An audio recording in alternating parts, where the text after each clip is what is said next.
하나님 말씀 에베소서 3장 14절에서 19절까지입니다. 에베소서 3장 14절에서 19절까지 같이 읽도록 하겠습니다. 이러므로 내가 하늘과 땅에 있는 각 족속에게 이름을 주신 아버지 앞에 무릎을 꿇고 비노니 그의 영광의 풍성함을 따라 그의 성령으로 말미암아 너희 속사람을 능력으로 강건하게 하시오며 믿음으로 말미암아 그리스도께서 너희 마음에 계시게 하시옵고 너희가 사랑 가운데서 뿌리가 박히고 터가 굳어져서 능히 모든 성도와 함께 지식에 넘치는 그리스도의 사랑을 알고 그 너비와 길이와 높이와 깊이가 어떠함을 깨달아 하나님의 모든 충만하신 것으로 너희에게 충만하게 하시기를 구하노라. 지난주에는 겉사람이 깨어진 사람의 두드러진 특징이 온유함이 있다라고 하는 사실을 말씀드렸습니다. 그리고 그 겉사람이 깨어져서 온유하게 된 사람의 특징이 무엇인지에 대해서도 같이 살펴보았습니다. 오늘은 이 겉사람이 깨지는 일, 이 시리즈의 마지막 설교입니다. 사실 오늘 설교는 이 겉사람이 깨어지는 일이라고 하는 이 시리즈의 마지막 설교일 뿐만 아니라 이 시리즈를 전하기 전에 전했던 말씀들과 관련해서 생각할 때도 그런 것들을 다 총정리하는 그런 설교라고 할 수 있겠습니다. 기억하실지 모르겠어요. 벌써 작년 일이니까. 저번 주가 작년이잖아요.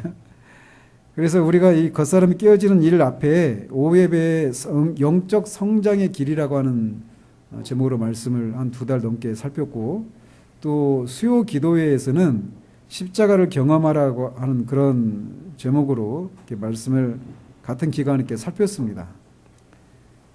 그래서 이렇게 영적 성장의 길, 겉사람이 깨지는 일, 또 십자가를 경험하라, 이것이 서로 연관되어 있어요. 관련된 주제들이에요. 그런데 이 세 개의 이 시리즈를 했는데 이 시리즈를 시작하게 된 계기가 뭐냐면 오늘 본문 말씀입니다.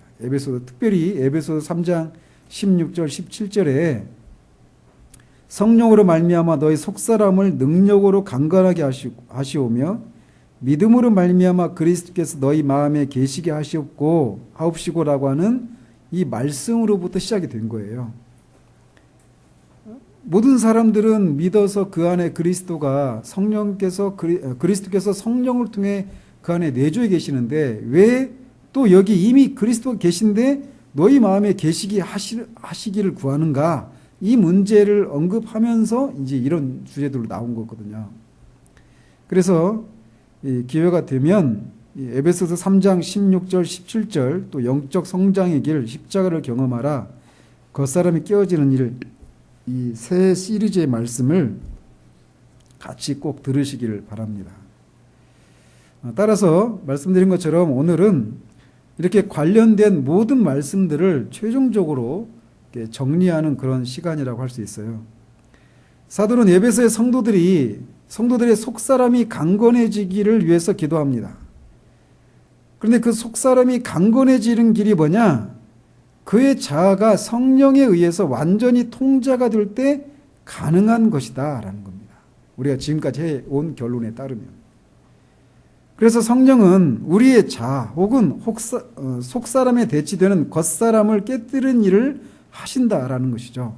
이 겉사람을 깨뜨리시는 이 일은 두 가지 방법을 통해서 이루어지는데 하나는 훈련, 우리가 십자가라고 부르는 그런 외부의 환경을 통해서 우리의 겉사람을, 우리의 자아를 깨뜨리시는 일을 하셔요. 그래서 우리의 타고난 어떤 이성이나 감정이나 의지, 어떤 우리의 자아를 의지하지 않고 성령의 능력을 힘입어서만 주님의 일을 감당하도록 하시는 일을 하신다라는 것이죠. 근데 또 하나는 말씀을 통해서 우리의 그 모든 섬김의 동기 속에 섞여 있는 우리의 속사람 안에 섞여 있는 성령의 일 속에 섞여 있는 우리의 겉사람의 실제들을 드러내셔서 이 속사람과 겉사람을 분리시키는 일을 하셔서 우리를 순전하게 하시는 일을 하신다라고 하는 것을 말씀을 드렸습니다. 그런데 많은 경우에 이런 일의 이 실체를 모른 채 우리 자아에서 나온 생각이나 감정이나 의지로 하나님을 섬기려 하고 있기 때문에 열매를 맺지 못하고, 열매가 혹여 나타나는 현장에서도 순수하지 못한 것들이 섞여 있는 일들이 바로 이런 이유들 때문이다라고 말씀드렸습니다. 우리가 하나님을 섬기는 일에 있어서 어떤 방법이 옳은 것인지를 우리는 우리의 타고난 지성을 이용해서 판단하려고 합니다. 그러나 우리의 지성이 아니라 영을 통해서 판단해야 하고, 그 영이 판단한 것을 우리 지성이 해석을 하는 그런 식으로 이루어져야 한단 말이에요. 그런데 우리 영을 통해서 하나님의 뜻을 분별하고 우리 영을 통해서 하나님의 일을 감당할 때, 우리는 우리가 섬기려고 하는 사람의 영을 접촉할 수 있게 되고, 그렇게 영과 영이 접촉이 일어나는 그곳에 생명의 역사가 일어나고, 그런 일이 일어날 때 우리는 흔히 은혜를 받는다라고 하는 표현을 한단 말이죠. 영의 접촉, 영과 영이 이렇게 만난다라고 하는 이런 용어들, 우리가 이렇게 자주 사용하는 그런 용어들은 아닙니다. 근데 로이 존스는 기도에 대해서 정의하기를, 기도는 다른 것이 아니라 영이신 하나님과의 살아있는 접촉이다, 이렇게 표현을 해요. 사실 이렇게 영이신 하나님과의 접촉이 기도다, 이렇게 정의를 내리는데, 이런 정의는 예배에 대한 정의이기도 합니다. 그래서 예배는 다른 것이 아니라 우리의 영이 영이신 하나님을 만나고 그분을 즐거워하고 경배하는 것, 그게 예배예요. 그러니까 우리의 몸이 이곳에 앉아 있어서 예배 자리에서 예배 시간에 예배의 그런 형태로 예배에 참여하고 있을지 몰라도, 진정한 예배는 우리 영이 영이신 하나님을 만나는 거예요.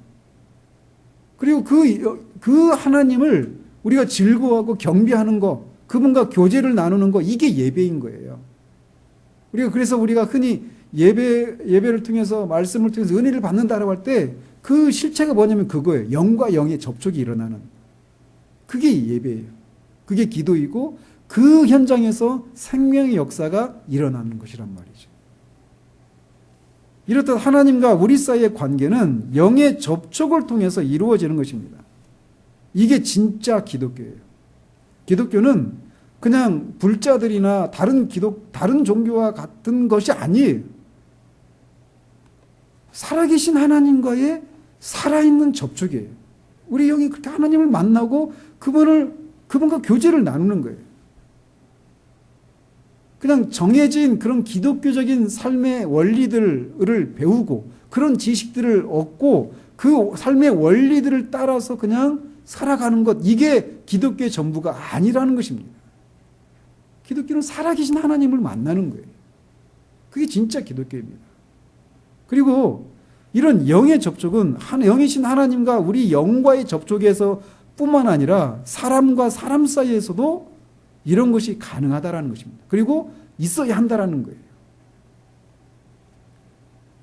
영의 접촉이 이루어지는 곳에 생명의 역사가 있고 진정한 소통과 교제가 가능한 것입니다.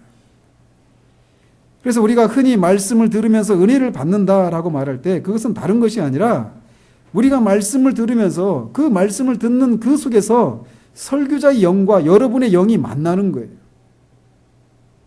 그런데 설교자의 겉사람이 깨어지지 않으면 영의 접촉은 이루어질 수 없고, 그것은 여러분이 원인을 모른 채 설교자가 전하는 말씀이 분명히 옳은 말씀임에도 불구하고 뭔가 모르는 답답함과 어떤 영적인 눌림을 경험하게 된다는 것입니다.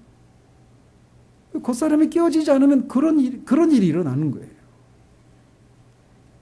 마찬가지로 말씀을 듣는 여러분의 입장에서도 이런 지식이 없이 은혜를 받는다라고 하는 것을 단지 어떤 여러분의 지성이 만족할 만한 새로운 진리를 습득하는 것에 있다라고 생각한다면, 여러분은 똑같은 설교를 2번 이상 들을 수가 없을 거예요. 왜냐? 이미 들었던 설교니까. 다 알고 있는 내용이니까. 거기서 전혀 새로움을, 어떤 생명을, 어떤 살아있음을, 어떤 영의 움직임을 전혀 간파해내지 못하는 거예요.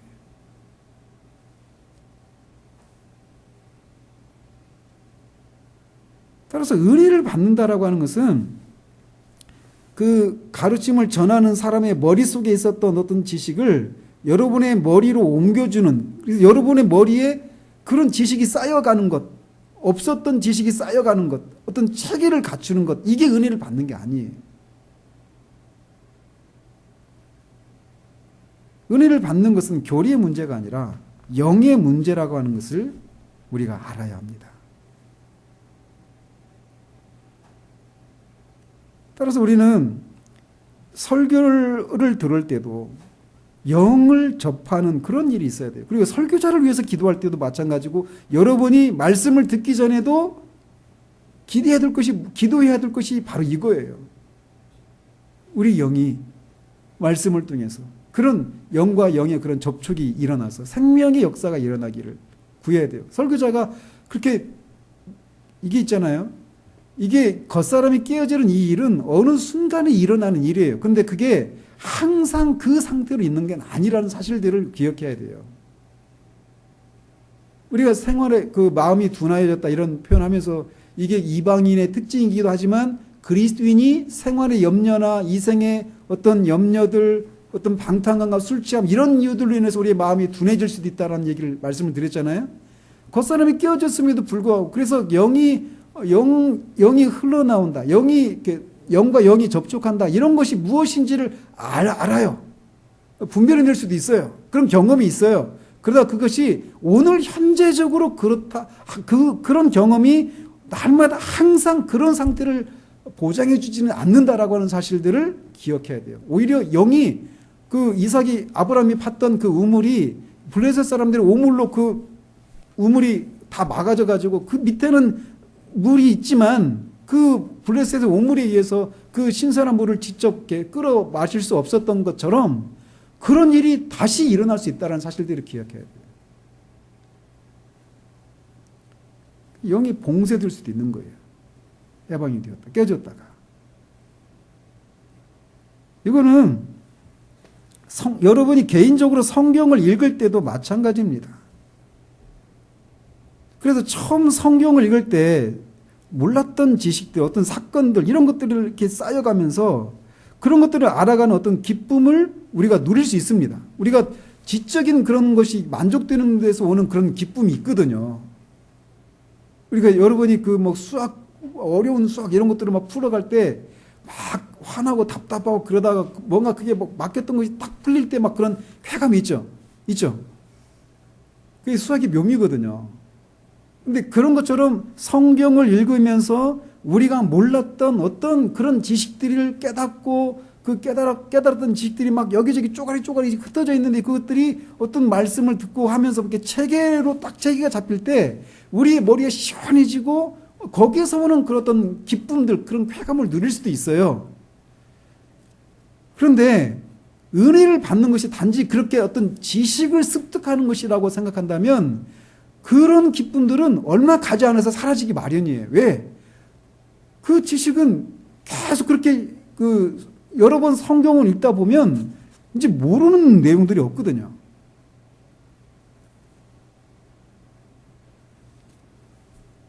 그러나 은혜를 누린다라고 하는 것은 사람의 어떤 그래서 은혜를 누린다라고 하는 것은 이제 은혜를 누리는 것은 그렇게 지식을 습득하는 것, 또는 습득한 그런 내가 알게 된 그런 지식들이 체계화되는 것, 내 안에서 정리가 되는 것, 이런 것 정도로 안다면 그런 사람들은 뭘 추구하겠어요? 끊임없이 내가 몰랐던 어떤 새로운 지식, 더 깊은 지식, 이런 걸 찾아가겠죠. 계속해서. 그런데 그래서 은혜를 누리는 것은 이제 다분히 뭐에 달려있냐면, 그것을 습득해내는 그 말씀을 듣고 그 지식을 자기 것으로 이렇게 만들어내는 그런 능력이 어떤 사람이 많으냐가 은혜를 많이 누리느냐, 누리지 못하느냐를 결정하고 만단 말이죠. 근데 그게 아니라는 거예요. 은혜를 누린다라고 하는 거예요. 지식의 문제가 아니라 영의 문제예요. 그래서 우리가 똑같은 성경을 수십 번을 막 읽어도 그 속에서 그때 말씀드렸잖아요. 성경을 읽는 것도 그 속에서 영을 접촉하는 거예요. 성경을 읽을 때도. 말씀을 들는 것도 마찬가지고. 그래서 설교자가 전하는 설교를 겉사람이 깨져서 영이 흘러나오는 그런 설교자를 통해서 전해지는 설교를 여러 번 들어도 그 속에서 우리는 얼마든지 새로운 은혜를 누릴 수가 있어요. 그래서 설교자가 영을 통해서 말하고 있을 때 여러분들은 그 설교 제목이 아무리 흔하게 알려져 있는 것이고 또 그 제목의 설교를 아무리 많은 들어본 것이라 하더라도 심지어 같은 설교자로부터 이미 여러 차례 들었던 설교라고 하더라도 그 영이 나와서 여러분을 접촉할 때마다 여러분은 씻음을 받고 새 힘을 얻을 수 있게 된다는 거예요. 문제는 영에 달려있다는 거예요. 영혼을 회생시키지 못하는 가르침은 그것이 아무리 옳은 것이라 하더라도 죽은 문서와 결코 다르지 않아요. 이걸 로이 존스는 죽은 정통이라 부르죠. 정통인데 생명이 없어요. 살아있음이 없습니다. 오늘날 우리가 직면하고 있는 문제 중에 하나가 바로 저는 이것이라고 생각해요. 지난주에도 말씀드린 것처럼 성령에 의해서 겉사람이 깨어진 사람은 온유한 영을 소유하게 됩니다. 그래서 그런 영을 소유한 사람은 어떤 사람이나 환경을 통해서도 은혜를 얻을 수가 있어요. 그런데 우리가 일반적으로 은혜를 누린다라고 하는 것을 어떤 새로운 지식을 습득해서 그 습득된 지식을 우리 안에서 체계화시키고 체계화시키는 것을 이렇게 은혜를 받는다라고 생각한다면 일반적으로 내가 어떤 사람을 통해서 은혜를 받을 수 있겠습니까? 나에게 새로운 지식을 줄 수 있는, 제공해 줄 수 있는 그런 사람으로부터만 내가 은혜를 받을 수 있는 거예요. 그렇지 않아요?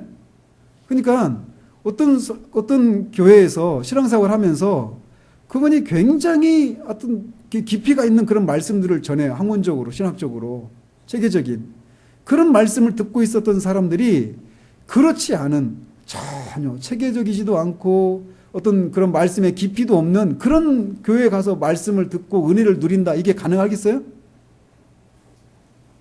근데 진짜 은혜는 그런 문제가 아니라는 것을 안다면 그렇지 않은 속에서 우리는 얼마든지 은혜를 누릴 수 있단 말이에요.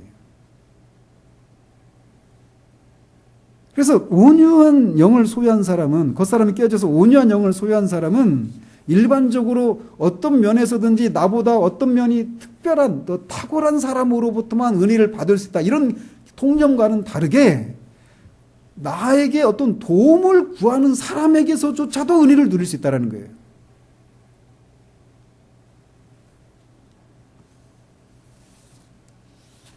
그래서 심지어 자신에게 도움을 받기 위해서 어떤 질문을 하거나 상담을 해오는 경우를 통해서도 도움을 청하는 사람뿐만 아니라 도움을 주는 위치에 있는 사람 자신도 그 사람 자신의 영도 새로움을 입을 수 있다는 거예요.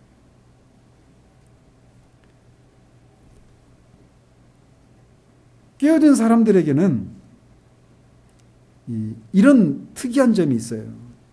그래서 누군가로부터 어떤 질문을 받고 답변을 할 때도 오히려 답변을 하고 있는 자신이 그 과정에서 도움을 입을 수, 영이 새롭게 되는 일이 있을 수 있다는 거예요. 한번 생각을 해보십시오. 교회를 이루고 있는 모든 지체들이 이렇게 겉사람이 깨어져서 한 사람으로부터, 설교자로부터만 일방적으로 은혜를 받고 이런 게 아니라 서로가 은혜를 주고 받는 거예요. 한번 생각해 보세요. 그냥 서로가 어린아이를 통해서도 그렇고 뭐 권사님이 집사님에게, 집사님이 권사님에게, 아이들은 뭐 이런 아이들은 아이들끼리 막 이런 어떤 겉사람이 깨져서 그렇게 영과 영이 접촉이 일어나는 그런 현장 속에서는 그런 일들이 가능하게 되는 거예요. 그러니까 그곳에 가면 그런 막 눌려있던 영혼들이 가서 그 힘을 얻고 새롭게 되는 일들을 막 경험하는 거예요. 그런 공동체. 제가 우리가 꿈꾸는 교회가 그런 교회예요. 그런 교회여야 해요. 다른 사람의 영으로 하여금 나의 영을 접촉하게 하는 능력은 그 사람이 깨어졌다라고 하는 증거입니다. 우리의 겉사람이 깨어질 때 이 일이 가능해져요. 그래서 우리가 깨어져 있으면 다른 지체의 영이 움직이는 동시에 도움을 받을 수 있어요. 그러므로 문제는 우리의 영이 얼마나 능력이 있는가가 아니라 우리의 영들이 서로 접촉을 했는가가 문제인 것입니다. 우리가 새 힘을 얻고 자라나게 되는 것은 영들이 서로 접촉을 함으로써 이루어지게 되는 것입니다. 따라서 겉사람이 깨어지는 이 문제는 굉장히 중요한 문제인 거예요. 우리가 도움을 받을 수 있고 동시에 다른 사람에게 도움을 줄 수 있기 위해서 겉사람이 깨어지는 이 일은 매우 중요합니다. 우리는 흔히 영적인 교제를 나눈다라고 하는 말을 자주 사용합니다. 근데 이때 말하는 영적인 교제라고 하는 것은 단지 다른 사람의 머리에 있던 지식이 내 머리로 옮겨오는 일을 의미하는 것 이상의 것을 말하는 거예요. 영적인 교제도 예배나 기도에 대해서 정의를 내린 것처럼 영과 영의 접촉이 이루어지는 그런 만남을 의미합니다. 이런 교제는 우리 겉사람이 깨어지고 우리들의 영이 흘러나와서 다른 사람들의 영을 접촉한 이후부터라야 가능한 일입니다. 그러니까 그래서 제가 이렇게 교리를 로이존스 교리 강좌를 하면서도 처음에 그런 얘기를 했던 기억이 나요. 우리가 흔히 교리 공부한다 그러면은 사람들이 가지고 있는 편견이 있어요. 딱딱하고 재미없고 어렵고 내 구체적인 삶의 상황과는 상관이 없는 어떤 굉장히 이렇게 사변적이고 상아탑에만 머물러 있는 그런 영의 것이다. 이런 생각들을 합니다. 근데 그건 절대 그렇지 않아요. 누가 그 진리를 전하느냐에 따라서 교리는 절대 그런 게 아니거든요. 그러니까 영적인 교제라고 할 때 우리 이제부터는 영적인 교제를 나눕시다 해가지고 되는 게 아니에요. 모양은 영적인 것을 나누고 있을 수도 있습니다. 성경 공부를 하고 기도하고 그렇게 영적인 교제를 나눌 수도 있어요. 그런데 뭔가 답답함이 있는 거예요. 뭔가 눌림이 있는 거예요. 왜 그러느냐? 겉사람이 깨어져서 영이 흘러나와서 영과 영이 접촉하는 그런 일이 일어나지 않고 있기 때문에 모양은 영적인 교제의 형식을 띠고 있는데도 그 속에서 생명을 누리지 못하는 거예요. 근데 서로 그런 영혼의 그런 어려움들을 가지고 있으면서 그거를 얘기를 못하는 거예요. 왜? 다 그렇게 살면서도 힘든데 나만 그러면 문제가 되잖아요. 얘기를 못하는 거예요. 영적인 교제도 바로 그런 거예요. 그래서 우리가 영들이 서로 주고받는 가운데서 우리는 진정한 의미의 성도의 교제를 체험하게 되는 겁니다. 그런 교제가 영으로 하는 교제예요.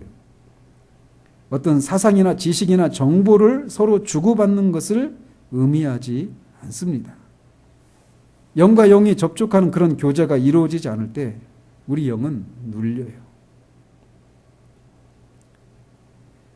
이제 그러면 이렇게 겉사람이 깨어져서 온유함을 겉사람이 깨어진 사람은 온유함을 그 특징으로 드러내는데 그러면 우리가 이렇게 우리의 겉사람이 깨어지기 전까지 우리는 어떻게 해두는가 라는 거예요.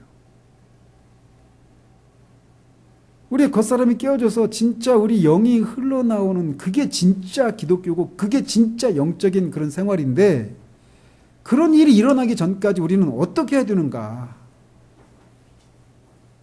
우리는 온유함이라고 하는 것을 흉내내려고 해서는 안 됩니다. 오히려 이렇게 성령의 훈련에 의해 성령이 우리의 겉사람을 깨뜨려서 형성된 온유함이 아닌 온유함을 흉내내려고 하는, 모방하려고 하는 이런 인위적인 온유함도 아무런 소용이 없다라고 하는 것을 우리는 알아야 돼요. 모든 것은 성령으로 말미암아서 생겨나는 것이어야 합니다. 그래서 오직 그분만이 우리들에게 필요한 것을 아시고 거기에 따라서 우리의 겉사람이 깨어지는 데까지 이끄시기에 적합한 환경을 조성하시기 때문에 그렇습니다. 그러면 우리들의 책임이 뭐냐? 우리를 둘러싼 그런 환경 속에서 성령의 그런 강한 손을 볼 수 있고 그 성령의 다루심을 즐겨서 순종하고 그가 하시는 일은 무엇이든 옳다라고 하는 것을 깨닫기 위해서 우리에게 빛을 달라고 하나님께 간구하는 일이 우리에게 요구된다라는 거예요. 그래서 이제 이렇게 우리의 겉사람이 깨어져야 된다 이런 필요는 여러분이 설득이 됐어요.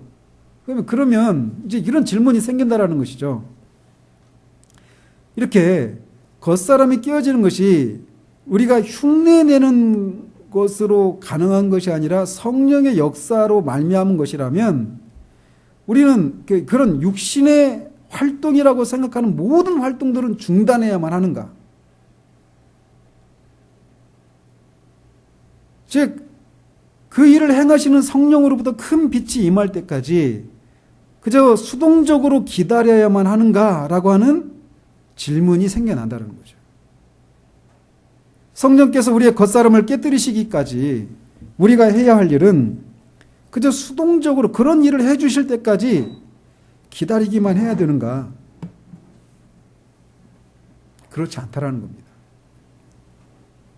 물론 우리는 육신으로부터 나온 우리 자로부터 나오는 모든 활동을 중단하는 것이 옳습니다. 그러나 이 말이 성령의 일을 모방하는 것과는 다르다라고 하는 사실을 먼저 알아야 합니다. 예를 들어서 우리가 교만하다라고 하면 우리는 우리의 교만함을 물리쳐야 합니다. 그런데 우리가 교만함을 물리치는 것은 교만함을 물리치는 일을 해야 된다라고 하는 것이 그것이 바로 곧 우리가 성령이 우리의 겉사람을 깨뜨려서 겸손하게 하신 것과는 다르다라는 거예요. 아시겠어요? 그러니까 우리가 할 수 있는 것은 교만함을 물리치는 일을 우리가 할 수 있을 뿐이라는 겁니다. 그렇지만 교만함을 물리치는 일을 할 수 있긴 하지만 그것이 또 우리가 해야 될 일이지만 그 사실이 우리가 성령의 그런 깨뜨리시는 일을 통해서 우리가 적극적인 측면에서 겸손해졌다라고 하는 것을 의미하지는 않는다라는 거예요. 즉 우리는 소극적으로 육신의 모든 활동을 중단하는 일을 할 수 있을 뿐입니다. 즉 교만함을 물리치는 일을 할 수 있을 뿐이에요. 근데 거기서 그치면 안 된다는 것이죠. 적극적으로 겸손해져야 돼요. 진짜 성령의 그런 깨뜨리심을 통해서 우리가 진짜 겸손해져야 되는 거예요. 근데 그 겸손을 성령을 통해서 형성되는 그 겸손을 우리가 모방하려고 해서는 안 된다라는 것입니다. 이 차이를 아시겠죠?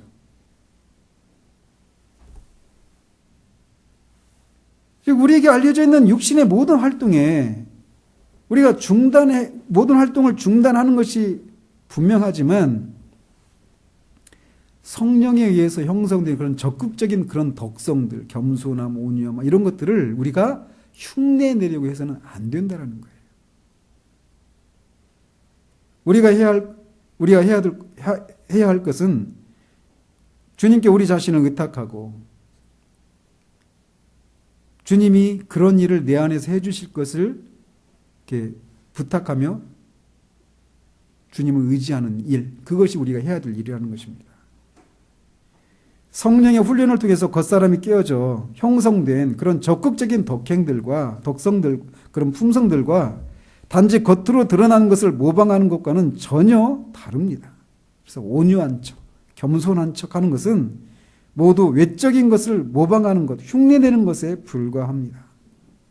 근데 문제는 이렇게 온유한 척 하는 것 또는 겸손한 척 하는 것이 인격화된 사람이 있어요.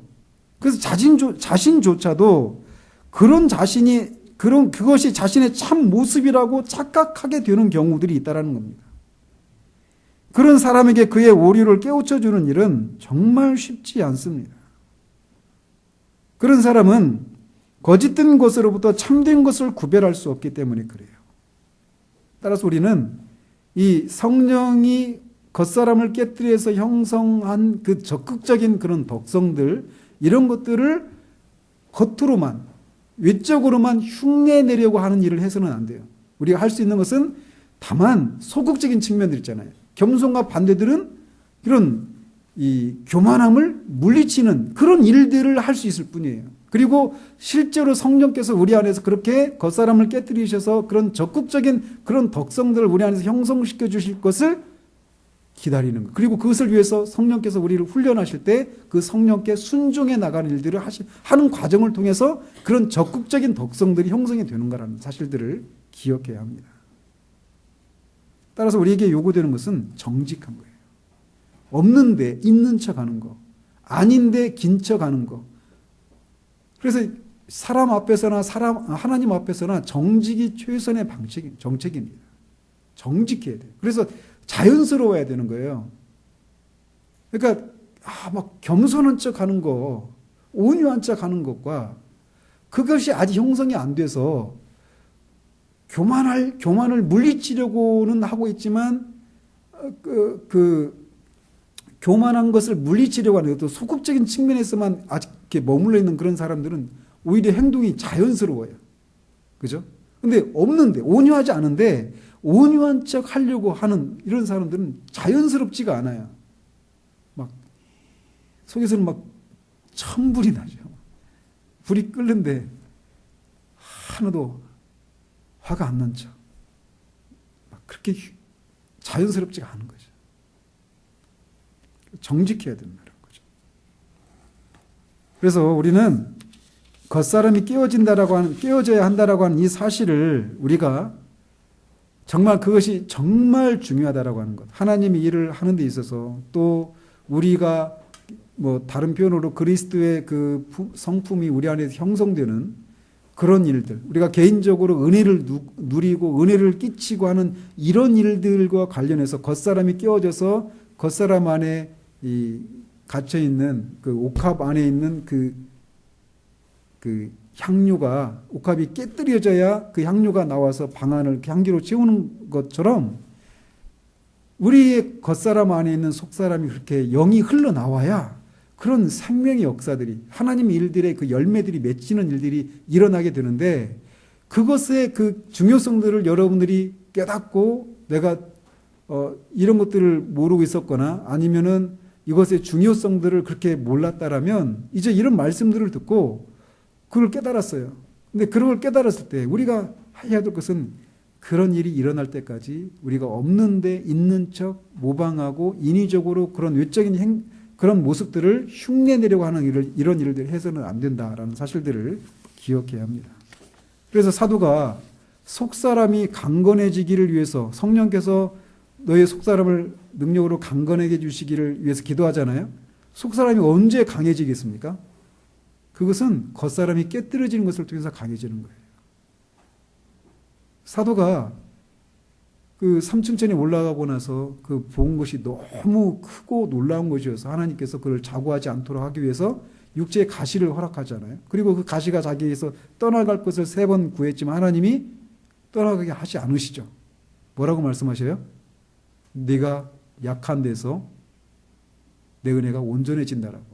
약할 때 강함이 드는 거예요. 우리의 겉사람이 깨지는 우리의 어떤 타고난 그런 지성과 감정과 의지로는 하나님이 기뻐하시는 일들을 할 수도 없고 열매도 맺을 수 없는 그리스도의 그 성품을 닮아가는 것도 가능하지 않다는 사실들을 성령께서 그렇게 여러 반복되는 그런 실패와 그런 것들을 통해서 드러내실 때 우리 약함을 고백하는 거거든요. 그런 겉사람이 깨어질 때 형성되는 성격이 오념이라고 그랬잖아요. 오념이 언제 나오는 거예요? 팔복에서 몇 번째 나오는 거예요? 심령이 가난한 자의 복, 애통하는 자의 복, 온유한 자의 복. 3번째 나오는 거예요. 심령이 가난한 자가 뭐예요? 애통하는 게 뭐예요? 오전에 말씀드렸죠.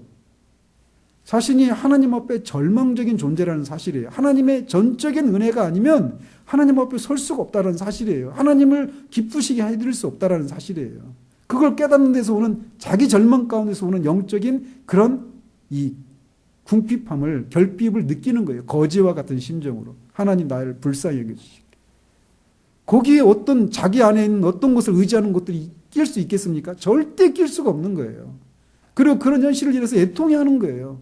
그리고 전적으로 하나님의 판단에 자신을 온전히 맡기는 거예요. 하나님의 나한테 행하시는 모든 일이 옳습니다라고 하는, 그게 온유한 심령이에요. 그래서 그렇게 우리의 겉사람이 깨질 때 우리는 비로소 속사람이 강건해지는 거예요. 우리가 나중에 살피겠지만 사도가 이미 속사람이 강건해지기를 위해서 기도하잖아요. 그리고 또 뭐라고 합니까? 믿음으로 말미암아 그리스도께서 너희 마음 가운데 계시기를 구해요. 그러니까 결국 그리스도께서 우리의 중심에 계셔서 우리의 자아를 우리 통제하시겠다라는 게, 모든 사소한 것들까지, 모든 것들을 실제적으로 우리에게, 우리 안에서 통치하시는 그런 일을 해주시기를 위해서 기도하고 있는 거예요. 그리고 그런 것을 통해서 또 뭘 구합니까? 우리 그 모든 성도와 함께 지식에 넘치는 하나님의 사랑을, 그리스도의 사랑을 깨닫도록 위해서 기도하잖아요. 그리고 하나님의 모든 충만하심으로 충만해지기를 위해서 기도하잖아요. 그렇게 될 때 어떻게 되는 거예요? 그 속사람이 강건해지는 거예요. 그리고 나서 어떤 삶이 가능한 거예요? 그 다음에 이어지는 게 뭐예요?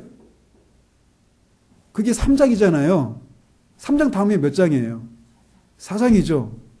4장에서 뭘 다루고 있어요? 교회의 하나됨과 교회의 거룩하심을 다루죠. 그죠? 에베소서 그러잖아요. 속사람이 강건해져야 교회가 거룩한 삶을, 옛사람을 벗고 새사람을 입는 삶을 살 수 있는 것이 가능한 거예요. 그리고 교회가 하나 되는 것을 지키는 일이 가능한 거예요. 그리고 그게 어디까지 이어지냐면 5장까지 이어져요. 5장 다음엔 뭐예요? 6장이죠. 6장에는 뭐가 있어요? 영적인 싸움에 대한 얘기가 나오는 거예요. 속사람이 강건해져야 영적인 싸움을 싸울 수 있는 거예요. 근데 그 속사람이 어떻게 강건해지느냐? 우리의 겉사람이 깨져야 되는 거예요. 약할 때 강해지는 거예요. 그 깨질 때 우리에게 순전함이 있게 되는 거예요. 그래서 이것은 선택사항이 아니라 필수적인 일이에요. 그래서 성령께서는 우리가 믿는 순간부터 이 일을 하시는데, 문제는 그거를 우리가 못 본다라는 거예요. 지금까지 믿고 그렇게 오랜 세월을 지나왔는데 우리는 끊임없이 어떤 것을 하나님 앞에 하나님을 섬기고 하나님의 일을 한다라고 하면서 어떤 것을 했는데 계속 실패하고 뭔가 막히고 그럴 때마다 우리는 좌절하고 하면서 그거를 극복하기 위해서 새로운 방법들, 새로운 지혜들, 새로운 의지들을 막 끌어올리려고 했을 뿐이지, 그런 실패들 속에, 그런 환경들 뒤에 있는 우리의 겉사람을 깨뜨리시고자 하시는, 그래서 결국 우리를 온유한 사람으로, 또 속사람이 강건케 되는 사람으로 빚으셔서 거룩한 삶을 살고 영적인 싸움을 감당할 수 있는 그런 사람으로 만드시기 위한 성령의 손길을 보지 못했다라고 하는 것이 우리의 문제라는 거예요.